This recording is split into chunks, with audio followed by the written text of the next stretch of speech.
தமிழகத்தின் தலைநகரான சென்னை மெரினா கடற்கரையில் அமைக்கப்பட்டுள்ள உடைப்பாளர் சிலையின் வரலாறு குறித்து விவரிக்கின்றது இந்த தொகுப்பு.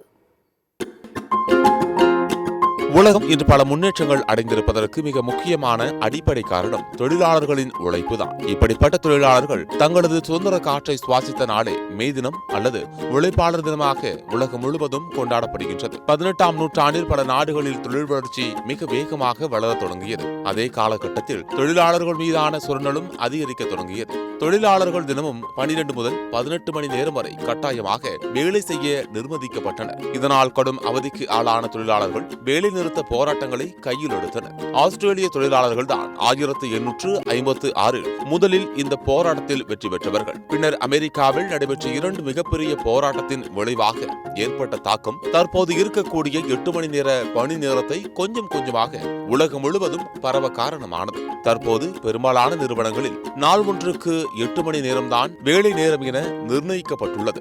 ஆனால் இந்த 8 மணி நேர உழைப்பு நிர்ணயமும் வாரத்தில் ஒரு நாள் விடுமுறையும் பெரும்பாலும் அமைப்பு சாரா தொழிலாளர்களான தோட்ட தொழிலாளர்கள், ஆலை ஊழியர்கள், நெசவு தொழிலாளர்கள், ஒப்பந்த ஊழியர்கள், தினக்கூலிகள் என கோடிக்கணக்கான மக்களுக்கு இன்னமும் காணல் நீராகவே தான் இருக்கின்றது என்கின்றன ஆய்வுகள்.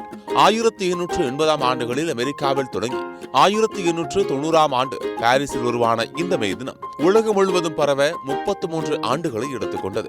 இந்தியாவில் 1923ஆம் ஆண்டில் சென்னையில் தான் முதலாக இந்துஸ்தான் உழவர் உழைப்பாளர் கட்சியை தொடங்கிய சிங்காரவேலர் தலைமையில் உழைப்பாளர் தினம் கொண்டாடப்பட்டது. இந்த உழைப்பாளர் தினம் கொண்டாட்டத்தின் நினைவாக 1959ஆம் ஆண்டு அப்போதைய முதலமைச்சர் காமராஜரால் உழைப்பாளர் சிலை அமைக்க உத்தரவிடப்பட்டது.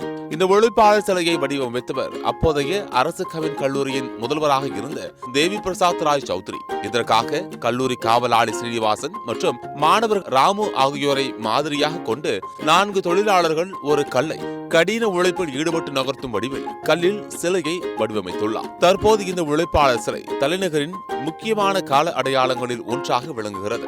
இந்த ஆண்டுடன் சென்னையில் முதலாக மே தினம் கொண்டாடப்பட்டு 102 ஆண்டுகள் கடந்துவிட்டது என்பது குறிப்பிடத்தக்கது. உழைப்பாளர் தினம் என்பது தொழிலாளர்களின் கடின உழைப்பை அங்கீகரிப்பது மட்டுமல்ல, அவர்களின் உரிமைகள் குறித்து அவர்களுக்கு எடுத்துரைப்பதற்கும் சுரண்டலில் இருந்து அவர்களை காப்பாற்றுவதற்கும் உலகம் முழுவதும் கடைபிடிக்கப்பட்டு வருகின்றது.